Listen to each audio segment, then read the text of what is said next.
The metal floor of the repair bay shook as Queen Zexathera's roar echoed through the massive alien ship. Every creature in the bay froze. Tools clattered to the ground as alien hands trembled. The Queen's voice was like thunder mixed with breaking glass. "Who repaired my armor?" Marcus Chen looked up from the power coupling he was fixing. Sweat dripped down his face. His human hands were black with oil and grease. Around him, dozens of alien technicians stepped backward. Their 6 eyes darted around nervously. Nobody wanted to answer the Queen's question.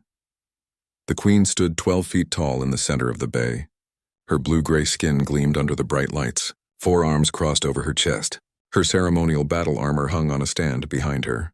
The ancient metal plates sparkled like new. Every scratch and dent was gone. The armor looked perfect, too perfect. Marcus wiped his hands on his dirty coveralls. He had been working on the ship for 3 months. The aliens treated him like a slave. They gave him the worst jobs. He fixed broken pipes and cleaned waste systems. Nobody ever talked to him except to give orders. But last night had been different. He couldn't sleep.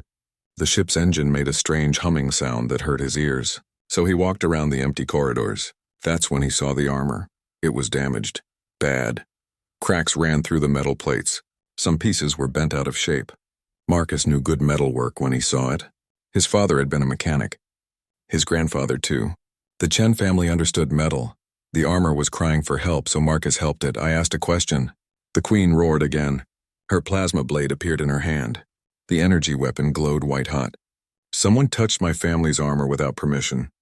That person will die slowly." The alien technicians looked at each other. Master Velnox, the chief engineer, stepped forward. His thin body shook like a leaf. "Great Queen, we all followed proper procedures. Nobody was authorized to work on your sacred armor." "Then how is it repaired?" The Queen's 6 eyes scanned the crowd. "This armor has been damaged for months.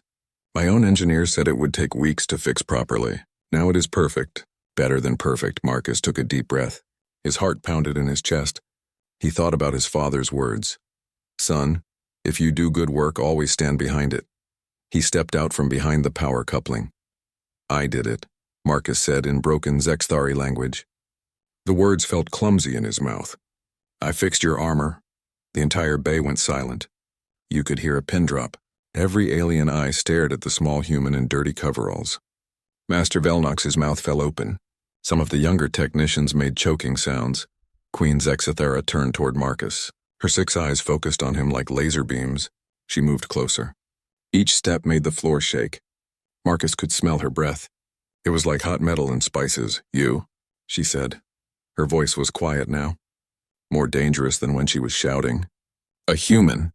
You touched my sacred armor?" "Yes," Marcus said. He tried to stand straighter. "It was broken. I fixed it." The Queen's plasma blade moved closer to his throat. The heat made his skin burn. "Do you know what you have done, little human? This armor belonged to my great-great-grandmother, and her great-great-grandmother before that. 17 generations of warrior queens wore this armor into battle." Marcus nodded. "I could tell. Old metal has stories. This armor has seen many fights. And you think you can improve on 17 generations of master craftsmen?" The Queen's voice dripped with anger. "You think your primitive human hands can touch sacred Zexathari artifacts?" Behind the Queen, other aliens whispered to each other. Marcus caught some words. "Impossible. Disgrace. Space the human." They wanted him dead, but Marcus looked at the armor again. Even from here, he could see his work. The metal flowed like water now, smooth and strong. The energy patterns were perfect. He had used techniques his grandfather taught him. Simple human methods that these advanced aliens had forgotten. "I don't think I improved it," Marcus said carefully. "I just listened to what the metal wanted." Master Velnox laughed. It was not a happy sound. "Listen to metal." "Great Queen, the human is clearly insane." "Metal does not speak. Metal always speaks," Marcus said. He looked directly at the Queen. "You just have to know how to listen. Your armor was tired, stressed. The molecular structure was breaking down. I helped it remember how to be strong." The Queen's eyes narrowed. "Explain." Marcus pointed at the armor. "See how the plates connect? The joints were wearing out.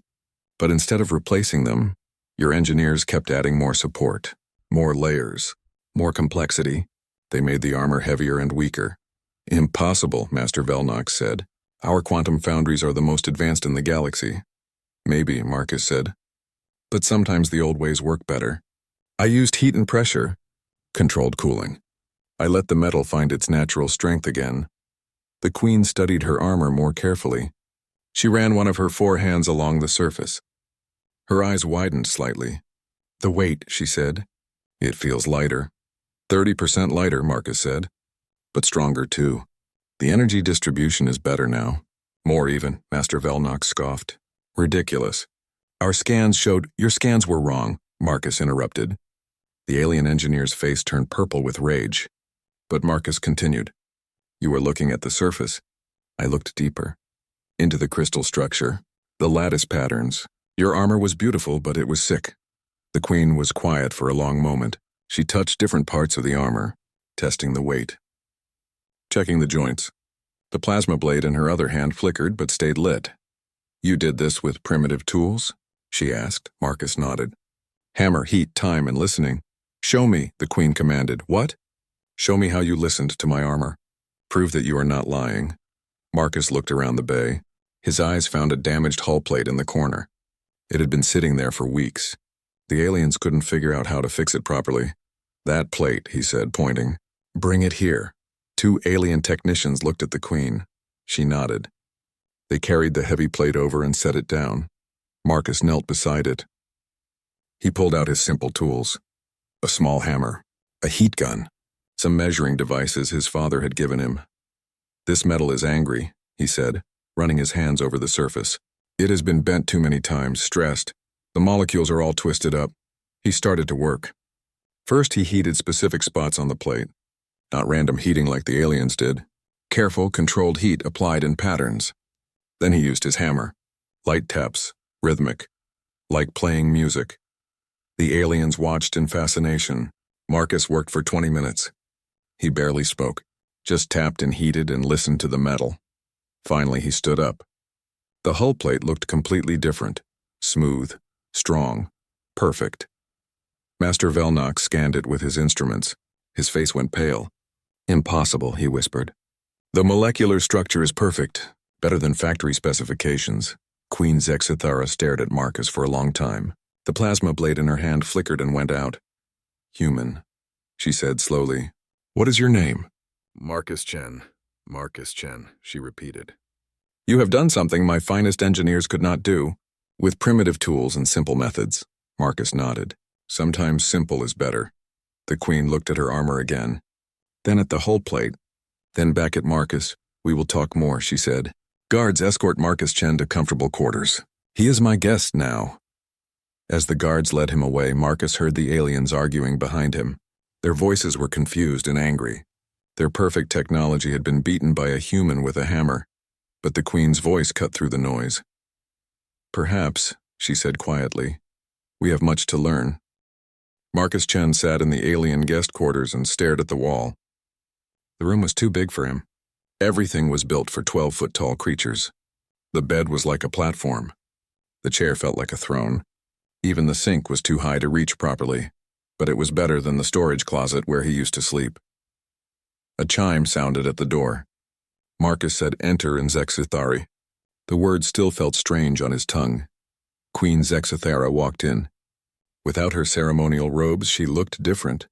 Still huge and intimidating, but more like a person and less like a weapon. She carried something in her upper arms. Marcus couldn't see what it was. You slept well? She asked. Yes, thank you. Marcus stood up. Even on his feet, the top of his head barely reached her chest. Good. I have questions for you, Marcus Chen. Many questions. The Queen set down what she was carrying. It was her armor. The pieces gleamed in the room's light. Tell me exactly what you did. Marcus approached the armor carefully. May I touch it? The Queen nodded. You have already touched it. Now explain. Marcus ran his hands over the main chest plate. The metal felt alive under his fingers, warm and strong. Your engineers are very skilled, he said. But they think too much. Explain. They see a crack and they think, how can we fill this with the strongest possible material? They see weakness and they think, how can we add more support? But metal doesn't work that way. The Queen's 6 eyes focused on him. How does it work? Marcus picked up one of the arm guards. It was lighter than it looked. Metal wants to be strong. That's its nature. But sometimes it gets confused, stressed. When you force it to do too much, it starts to break down at the molecular level. Our scanners detected no molecular damage. Your scanners looked for the wrong things. Marcus set the arm guard down and picked up his simple hammer. This metal is thousands of years old. It has memory. It remembers being strong. I just helped it remember. The Queen sat down on the oversized chair. It creaked under her weight. Show me. Explain every step. Marcus pointed to a small section of the chest plate. See this area? To your engineers, it looked perfect. But I could feel the stress. The molecules were aligned wrong. Like soldiers marching out of step. How could you feel this? Training, practice. My grandfather taught me to listen to metal when I was 5 years old. He said good metalwork is like music. You have to feel the rhythm. The Queen leaned forward. Continue. So I heated this section. Not to melting point. Just warm enough to let the molecules move. Then I used controlled pressure. Marcus demonstrated with his hammer. Light rhythmic taps. I didn't force the metal to change. I invited it to remember its proper shape. That is impossible. Our quantum foundries use precisely calculated temperatures and pressures. Your quantum foundries are too precise, Marcus interrupted. Then he realized he had just interrupted a queen. Sorry, I mean with respect, they are too exact. Metal is alive. It needs room to breathe. To his surprise, the Queen smiled. It was not a pleasant sight. Too many teeth. But it seemed genuine. You think our technology is too advanced? Not too advanced. Too complicated. You have forgotten the simple truths. Marcus moved to another section of the armor. Here, your engineers added a quantum stabilizer to strengthen a weak joint. But the stabilizer made the joint rigid, unable to flex. So the stress moved to the next joint over. Then that joint needed a stabilizer. And the next one, and the next. The Queen examined the area he was pointing to. I see no stabilizers now. I removed them. All of them. Then I fixed the original problem. One weak joint. Now the whole system can flex properly, like it was designed to. But the strength measurements are higher than before, I know. Because now the armor works as one piece instead of many pieces fighting each other. The Queen was quiet for several minutes. She studied her armor with new eyes. Our greatest engineers have worked on this armor for decades. Adding improvements. Upgrading systems. You are saying they made it worse? Marcus chose his words carefully. They made it more complicated. Sometimes more complicated is worse. Show me something else. Prove this is not luck. The Queen stood and activated a wall panel. A holographic display appeared showing various damaged equipment. Ship components, weapons, tools, all broken or malfunctioning. Choose, she said. Marcus studied the display. Most of the items looked incredibly complex. Quantum processors, plasma generators, gravity manipulators, things he had never seen before. But one item caught his attention. A simple-looking rifle. It seemed basic compared to the other weapons. That one, he said, pointing. The Queen's eyes widened. My personal sidearm? It has been malfunctioning for years. Our best technicians have tried to repair it dozens of times. What's wrong with it? Power output is declining. Energy efficiency is terrible. The focusing array is unstable. The Queen summoned a guard and ordered the weapon brought to them. When it arrived, Marcus could see why the aliens were having trouble. The rifle was covered in modifications. Extra power cells, auxiliary targeting systems, quantum amplifiers, stabilization matrices. It looked like a simple weapon that had been rebuilt by committees, may I? Marcus asked. The Queen nodded. Marcus picked up the weapon. It was heavier than it should be. He could feel the weight of all the modifications. More importantly, he could feel the weapon's confusion. All these different systems fighting each other. This was a good rifle once, he said. Simple, clean, effective. It was my great-grandmother's hunting rifle. But it was not powerful enough for modern warfare. Marcus found the weapon's core. Beneath all the modifications was the original focusing crystal. It was small and clear and beautiful. But it was vibrating wrong. Out of tune. Here's the problem, he said. This crystal wants to oscillate at its natural frequency. But all these modifications are forcing it to work at different frequencies. It's like trying to sing harmony with yourself. The Queen watched as Marcus began removing parts. Power amplifiers, targeting computers, quantum stabilizers. One by one they came off. What are you doing? Those upgrades cost millions of credits. They're fighting the crystal, Marcus said. Listen, He held the rifle close to the Queen's ear. She could hear it now. A subtle whining sound. Harmonic interference. Marcus continued removing parts until only the basic rifle remained. Then he pulled out his small hammer. No, Master Velnox had arrived. He must have been watching on security cameras. You cannot strike a precision instrument with a primitive tool. Watch me, Marcus said. He tapped the crystal housing, not hard. Just enough to let the crystal settle into its natural position. The whining sound stopped. Marcus picked up the rifle and aimed it at a target across the room. The Queen grabbed his arm. It will explode! The power couplings are not calibrated. Trust me, Marcus said. He pulled the trigger. The rifle fired perfectly. A clean, bright beam that hit exactly where he aimed. No power fluctuations, no instability. Just pure, focused energy. Master Velnox scanned the weapon with his instruments. His face went through several colors. Impossible. Power output is 400% above specifications. Energy efficiency is perfect. How? I let it be what it wanted to be, Marcus said simply. The Queen took the rifle and fired it several times. Each shot was perfect. This is better than when it was new. Because now it's happy, Marcus said. Master Velnox was staring at his scanner readings. The harmonic resonance is perfect. The crystal oscillation is exactly matched to the focusing array, but that should be impossible without quantum-level calibration. Or you could just listen to the crystal and give it what it wants, Marcus said. The Queen set down the rifle and looked at Marcus for a long time. You have done in minutes what our best engineers could not do in years. Different approach, that's all. No, not just different. Better. The Queen's voice was thoughtful. Tell me, Marcus Chen, are all humans capable of this? Marcus considered the question. Some, those who learn to listen. My people have been working with metal for thousands of years. We learn to understand it before we learn to control it. And we learn to control before we learn to understand, the Queen said quietly. Control is good. Understanding is better. The Queen walked to the window and stared out at the stars. My empire spans 1,000 worlds.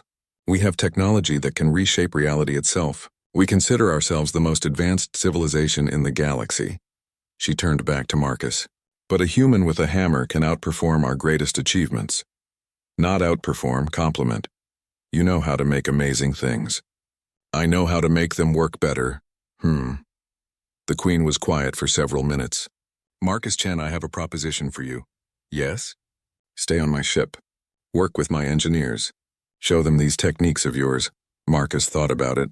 What about the other humans on your ship? What about them? They're treated like slaves. Made to do the worst jobs, disrespected. The Queen's expression darkened. You dare to make demands of me? Not demands, requests. If human techniques are valuable, then humans are valuable. All of us. The Queen stared at him. Marcus thought he might have pushed too far. But then she smiled again. You are either very brave or very stupid, Marcus Chen. Probably both. Good. I like both. The Queen moved toward the door. Your request is granted. All humans on my ship will be treated with respect. And you will become my personal technical advisor. Word spread through the Zexathari fleet like wildfire. A human had fixed the Queen's sacred armor. A human had repaired her personal weapon.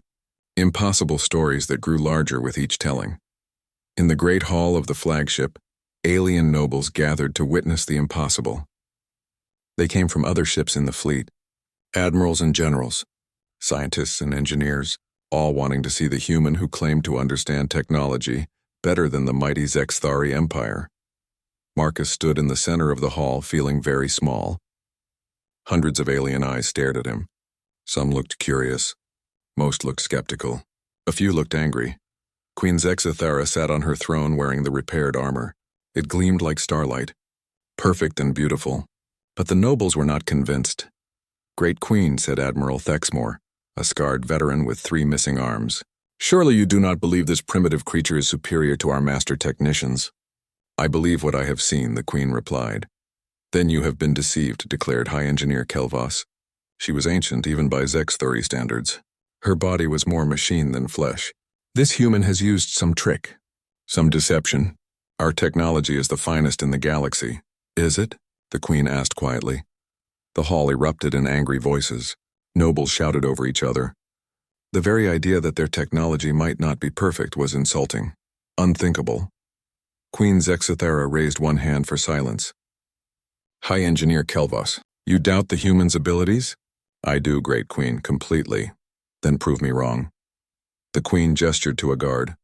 The alien brought forward a large, complex device. It looked like a weapon, but bigger and more elaborate than anything Marcus had ever seen. Behold, the Queen announced, my war rifle. The weapon I carried in the Battle of Seven Suns. It has not functioned properly in 20 years.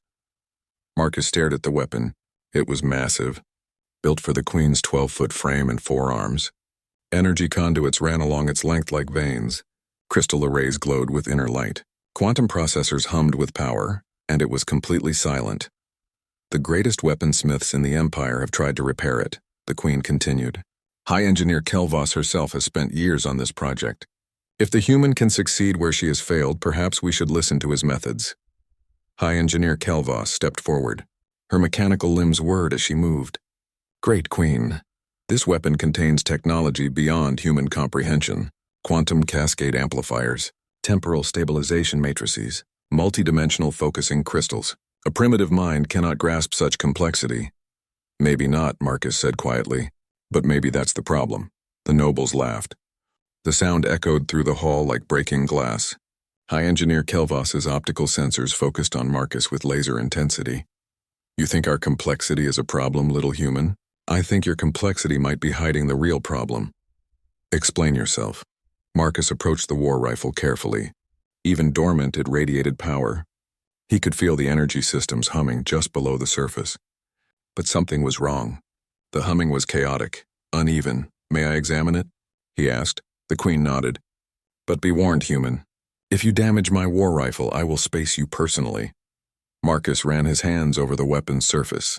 The metal felt confused, conflicted, like the rifle itself didn't know what it was supposed to be. This was simpler once, he said. Smaller. More focused. High Engineer Kelvos scoffed. Of course it was simpler. We have been improving it for decades. Adding systems, upgrading components, making it more powerful. More complicated, Marcus corrected, more advanced. Marcus found an access panel and opened it. Inside was a maze of components. Wires and crystals and processors all competing for space. Some systems had been built on top of other systems. Modifications stacked on modifications.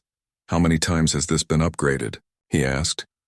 47 major overhauls, High Engineer Kelvos said proudly. Each one adding new capabilities. And when did it stop working properly?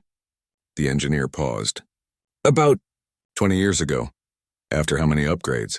Another pause. Longer this time. 38, Marcus nodded. So 9 upgrades ago it still worked. What changed? We added the quantum cascade amplifiers, the Queen said, to increase firepower by 300%. Did it work? The Queen was quiet. The power increase was successful, but the weapon became unstable. So you added stabilizers? Yes. Which made it heavier? Yes. So you added weight compensation systems? Yes. Which drew more power? Yes. So you added more power cells, the Queen began, to see the pattern. Yes. And each addition created new problems that needed new solutions. Marcus was studying the weapon's core now. Buried beneath layers of modifications was something beautiful, simple, elegant. A design that had been perfected long ago, then buried under decades of improvements. Your original weapon was perfect, he said, for what it was designed to do. Every addition since then has made it more powerful but less reliable. High Engineer Kelvos's mechanical limbs clicked angrily. You suggest we remove advanced systems? Reduce capabilities? That is regression, not progress. Sometimes regression is progress. Marcus found what he was looking for. The weapon's original firing chamber. It was small and simple compared to the massive systems surrounding it. But it was also the most beautiful piece of engineering he had ever seen. Look at this, he said to the Queen. Your ancestors made this. Simple, clean, perfect. The Queen leaned closer. The original firing mechanism. We kept it for historical value, but it is obsolete, is it? Marcus examined the chamber more closely. Or is it the only part that still works correctly? He traced the energy pathways with his finger. Power comes in here. Gets focused here. amplified here, then fed to 47 different systems that all modify it in different ways. By the time it reaches the firing chamber, the energy signature is completely chaotic. The quantum processors stabilize the chaos. High Engineer Kelvos protested. They try to, but they're fighting each other. Look. Marcus pointed to a cluster of processors. This one is trying to maintain temporal coherence. That one is trying to maximize power output. That one is trying to minimize heat generation. They're all pulling the energy in different directions. The Queen studied the weapon with new eyes.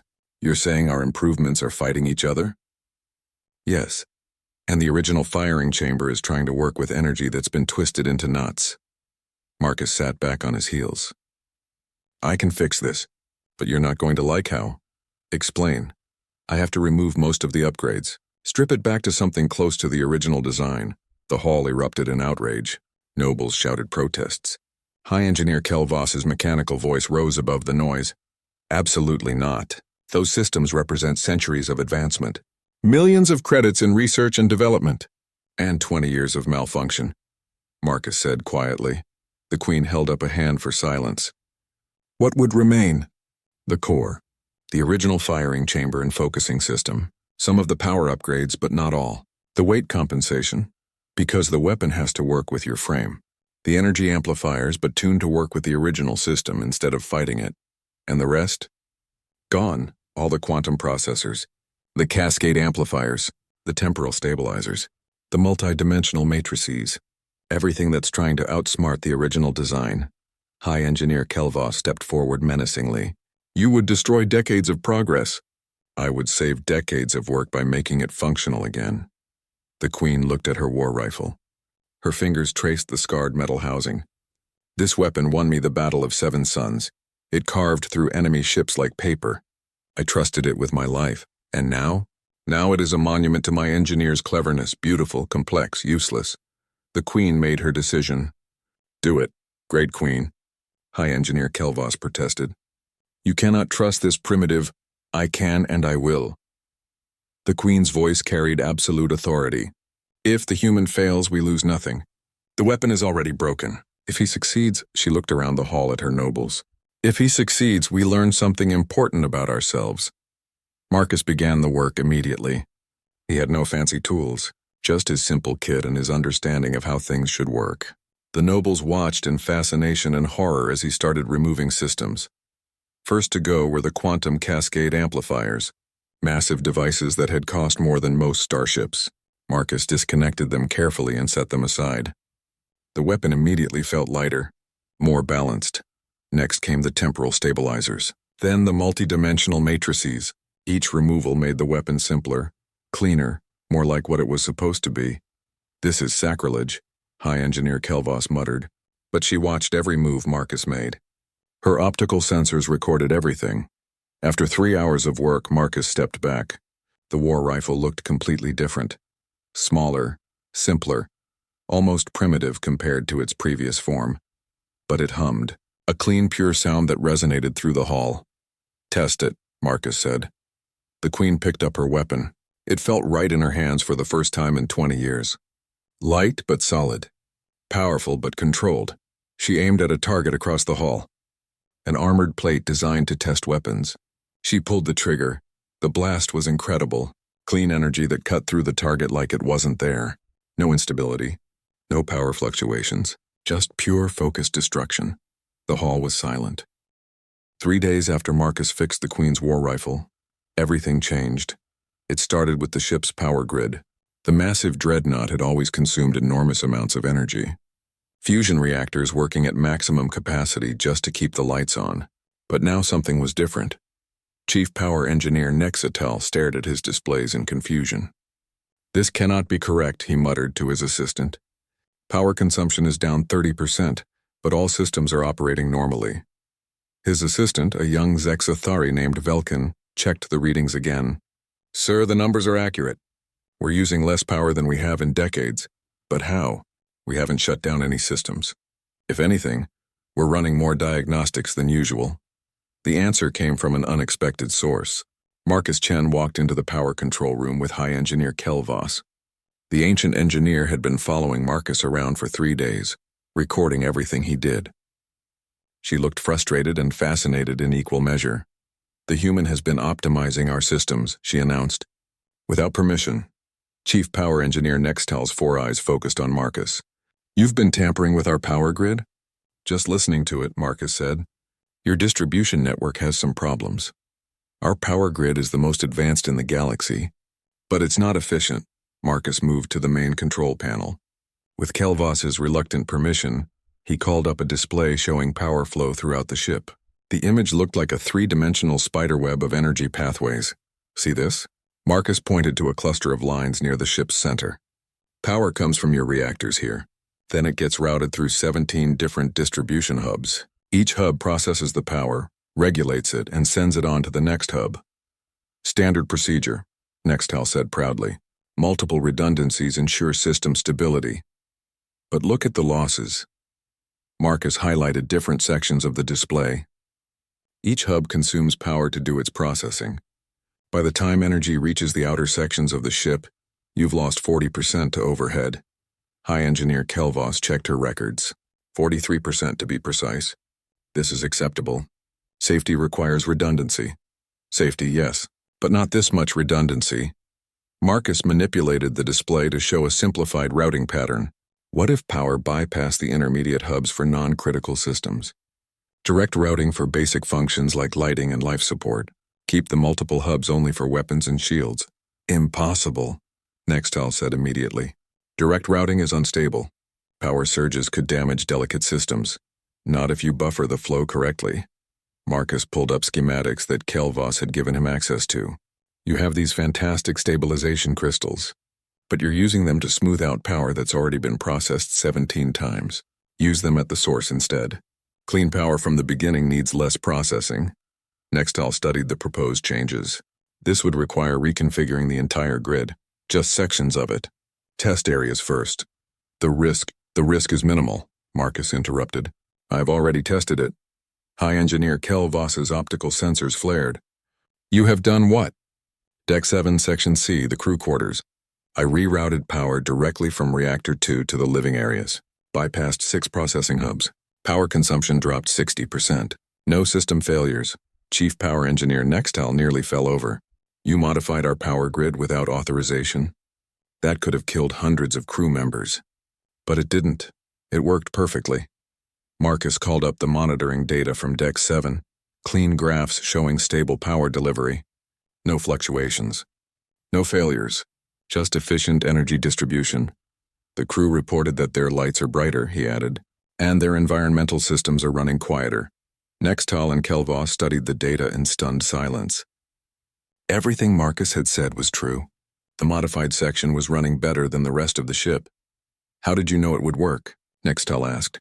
"Because I listened to the power flow. Energy wants to move efficiently. When you force it through too many processing stages, it gets frustrated. Energy does not have emotions, doesn't it?" Marcus smiled. "Energy always seeks the path of least resistance. When you create too much resistance, it finds ways around your controls. Harmonics, fluctuations, heat buildup. Your processing hubs are constantly fighting these problems." He gestured to the display showing the modified section, but when energy can flow naturally, it behaves itself. No fighting, no waste, no problems. High Engineer Kelvos was running calculations on her internal processors. If these modifications were applied ship-wide, we could reduce power consumption by 50 to 60%. "Which means?" Marcus asked. "We could redirect that power to weapons and shields," Nextel said slowly, "or reduce reactor output and extend fuel supplies, or—" His voice trailed off as he realized the implications. Every ship in the Zexthari fleet could become more efficient. More powerful. More capable. "There's more," Marcus said. "More what?" Kelvos asked. "More systems that could be optimized. Your artificial gravity generators are fighting each other. Your life support systems are doing the same job 3 different ways. Your navigation computers are calculating the same equations in 17 parallel processors, when 3 would be enough." Marcus pulled up more displays, system after system showing inefficiencies, redundancies that had become counterproductive, complexity that served no purpose except to create more complexity. "My people have a saying," Marcus continued. "Keep it simple, stupid. The simplest solution that works is usually the best solution. But simple systems are unreliable. Nextal protested. They fail easily, do they? Marcus asked. Or do complex systems fail more often because there are more things that can go wrong? He showed them failure statistics from the ship's maintenance logs. Most system failures occurred in the intermediate processing stages. The core systems rarely failed. The endpoint systems were reliable. It was all the stuff in between that kept breaking down. Every layer of complexity adds potential failure points, Marcus explained. You've been solving reliability problems by adding more layers. But more layers create more problems. It's a cycle. High Engineer Kelvos was quiet for a long time. Her mechanical limbs clicked as she processed this information. Finally, she spoke. You are suggesting that our technological philosophy is fundamentally flawed. Not flawed, misdirected. You've confused complexity with advancement. But advancement should make things simpler, not more complicated. Explain. Marcus thought for a moment. When my people first learned to make fire, it was complicated. Rubbing sticks together for hours. Then we invented matches. Much simpler. Then lighters. Even simpler. Each advancement made fire easier to create, not harder.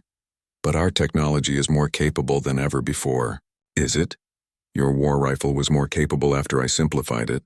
Your power grid is more capable now that it's been streamlined. Capability and complexity aren't the same thing. Nextal was staring at his displays with new understanding. You're saying we've been making our technology more complex just to prove we could? Sometimes. And sometimes complexity grows on its own. Someone adds a feature, then someone else adds a feature to control that feature. Then someone adds a feature to monitor the control feature. Before you know it, you have 17 processing hubs doing what one reactor could do better. High Engineer Kelvos turned to the Chief Power Engineer. Next, I'll implement the humans' modifications fleet-wide. I want efficiency reports within 1 day. Yes, High Engineer. As Nextal began issuing orders, Kelvos studied Marcus carefully. Human, you have challenged everything we believe about technology. Our entire civilization is built on the principle that more advanced means more complex. Maybe it's time to reconsider that principle. Perhaps. Kelvos was quiet for a moment. Tell me, what do your people believe about advancement? Marcus considered the question. That it should serve life, not the other way around. Technology should make existence better, not just more impressive. And how do you measure better? Does it work? Is it reliable? Can it be fixed when it breaks? Can ordinary people use it without years of training? Marcus gestured around the power control room. Your technology is amazing, but how many of your people actually understand it? Our engineers understand it. But what happens when your engineers aren't available? When something breaks in the middle of a battle, can a common crew member fix it? Or do they have to wait for a specialist?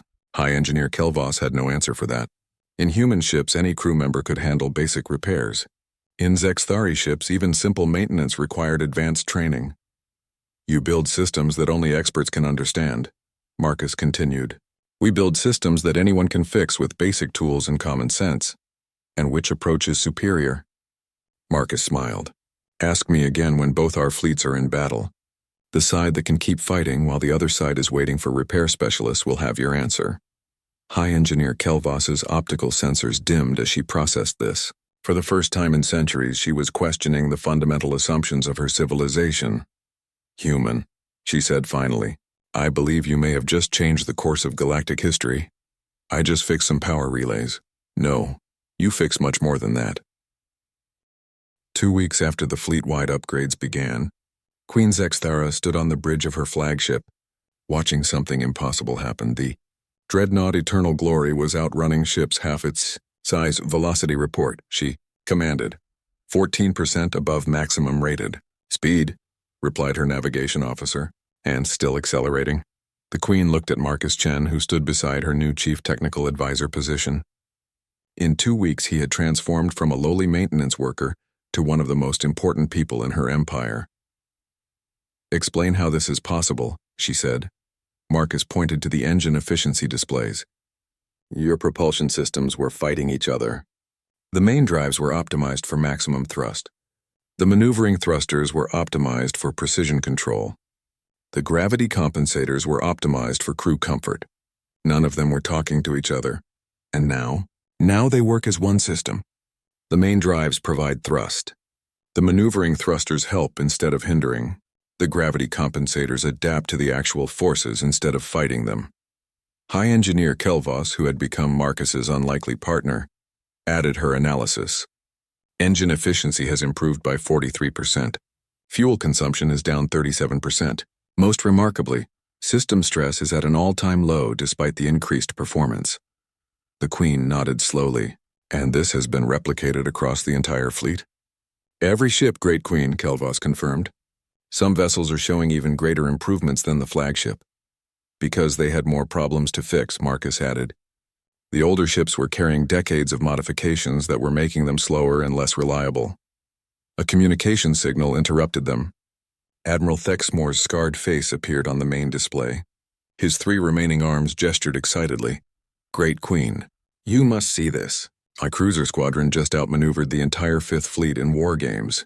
Ships that couldn't keep up with scouts are now dancing around battleships. The Queen smiled. What does your human advisor report, Admiral? Engineer Sarah Chen? The Admiral began, then stopped. Wait, Chen? Is she related to your Marcus Chen? Marcus grinned. My sister. She's probably showing your engineers things that will make their heads spin. She is. She took one look at our weapon targeting systems and said they were thinking too hard. 3 hours later, our accuracy increased by 60%. The Queen cut the connection and turned to Marcus. How many of your people have family members in my fleet? Most of us. The Zexthari usually capture entire colonies when they recruit workers. Families get split up among different ships. I see. The Queen was quiet for a moment, and now those family members are teaching my officers things they never knew. Teaching and learning. Your people know things we don't. We know things you don't. Together, we're figuring out things neither of us knew before. A new signal arrived. This one was marked urgent and came from the fleet's outer perimeter. Captain Kelnara appeared on screen, her 6 eyes wide with excitement. Great Queen, we have contact with enemy forces. The bridge went silent. Enemy contact meant the hegemony, the Zexathari Empire's greatest rival. A war that had been brewing for decades might finally begin. Report, the Queen commanded. Hegemony Battle Group, 3 dreadnoughts, 7 cruisers, escort vessels. They're demanding we surrender this sector immediately. Our response? I await your orders, Great Queen. The Queen looked at her tactical displays. The enemy force was larger than her current battle group. Under normal circumstances, she would withdraw and call for reinforcements. But these weren't normal circumstances. Marcus, she said quietly, how confident are you in our modifications? Very confident. But this will be the real test, Kelvos. All systems are performing beyond specifications, Great Queen. However, we have never tested these improvements in actual combat. The Queen made her decision. Signal Captain Kelnara. We will engage the enemy. All ships are to demonstrate our new capabilities. Great Queen, her tactical officer protested. We are outnumbered 3-2. Numbers mean nothing if our ships are twice as effective, the Queen replied. And I suspect they're more than twice as effective. The fleet moved to intercept the hegemony forces. As they approached, Marcus watched the tactical displays with professional interest. The enemy ships were using standard formations. Standard tactics. Everything predictable and by the book. They have no idea what's coming, he said to Kelvos. How can you be certain? Because they're deploying like they're fighting the old Zexathari fleet. Slow, powerful, but predictable. They're not ready for ships that can move like fighters but hit like dreadnoughts. The battle began at long range. The hegemony forces opened fire with massive energy batteries. Precise, overwhelming firepower designed to crush Zexathari defenses through sheer volume. But the Zexathari ships didn't fight like they used to. Instead of trading shots at long range, they accelerated. Faster than the enemy expected. Their improved engines pushed them to speeds that made targeting difficult. Their streamlined systems let them maneuver without losing power to weapons or shields. Impossible. Came a transmission from the lead hegemony dreadnought. Zexathari vessels cannot achieve those velocities. Queen Zexathara smiled. They can now. Her ships closed to medium range and opened fire. The results were devastating.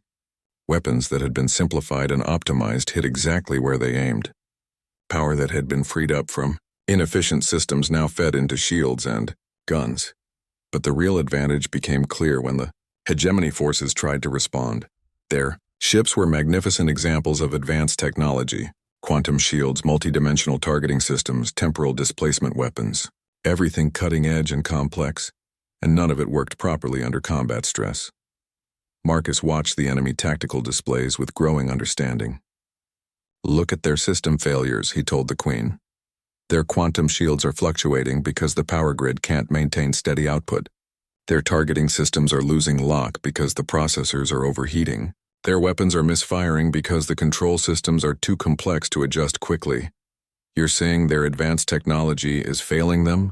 I'm saying it's failing itself. All those sophisticated systems need perfect conditions to work properly. Combat is anything but perfect." The battle continued for 3 hours. At the end, 2 hegemony dreadnoughts were disabled and drifting. The third was retreating with heavy damage. The cruisers and escorts had either been destroyed or fled. The Zexthari fleet was virtually undamaged. Queen Zexthara stared at the tactical display in amazement. "We just defeated a superior force without losing a single ship. Because your ships could adapt and theirs couldn't," Marcus explained.